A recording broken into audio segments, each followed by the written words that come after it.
Mahankali temple కు అమ్మవారి దర్శనానికి నేను కూడా దర్శనం చేసుకొని వచ్చిన. అంతేకాదు తరతరాల నుంచి మా చిన్నప్పటి నుంచి ఉజ్జయిని మహంకాళి సికింద్రాబాద్ ఎప్పుడు పండుగ వస్తుందని మా అక్కలు చెల్లెండ్లు బోనాలు ఎత్తుకొని వస్తారు.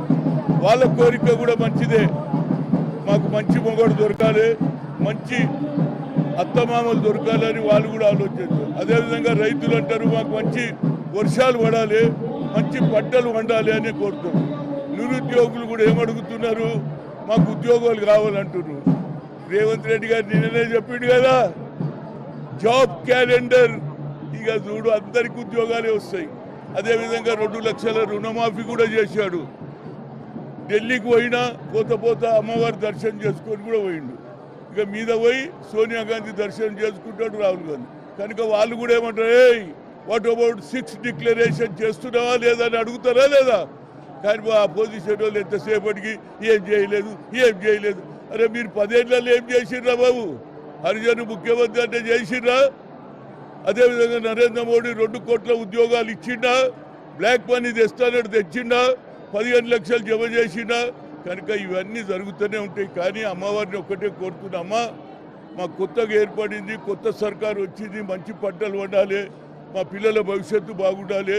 తెలంగాణ చిన్న రాష్ట్రమైనా అన్ని రాష్ట్రాల కంటే బాగా పనిచేసి సోనియా గాంధీ ఇచ్చిన వాగ్దానాలు, బస్సు ఫ్రీ అయిపోయింది, ఏ ఆడమే పోయినా ఏడిపోయినా అంటే నా బిడ్డ దగ్గరికి పోయి వచ్చినారు, ఇంకో ఆమెను అడిగితే మా అత్త దగ్గరికి పోయి, అంటే బస్సులో ఫ్రీ కూడా ఇవ్వడం జరిగింది. ఇక మిగిలింది ఏది, ప్రతి మహిళకు 2500 ఇచ్చేది ఉంది, అది కూడా చేస్తారు. అన్ని విధాల అపోజిషన్ ఎన్ని మాట్లాడినా మేము విధి మా వెనకాల సోనియా గాంధీ ఉంది.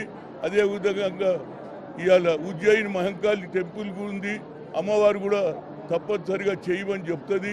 బంచరు సుఖ సంతోషాలతో ఉండి మీ భవిష్యత్తు బాగు చేసుకోవాలి.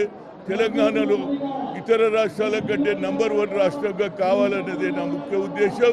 నేను కూడా దర్శనం చేసుకోవచ్చు. అమ్మ, అందరి పిల్లలకు ఉద్యోగాలు రావాలి, మంచి పంట పండించుకోవాలి. అందరు కూడా అల్లుడు వచ్చిందంటే ఒక మేక, ఒక కోడి కోసి అందరికీ భోజనం పెట్టుకొని కూడా చెప్పొచ్చు. ఏర్పాట్లు మీరు ఎప్పుడు ఏం తక్కువైందా మీ మీద వేసిరు కదా వర్షం పడుతుందని. ఏర్పాట్లు అన్ని బాగానే చేస్తున్నారు. ప్రతి సంవత్సరం జనం పెరిగినా ఏర్పాట్లు కూడా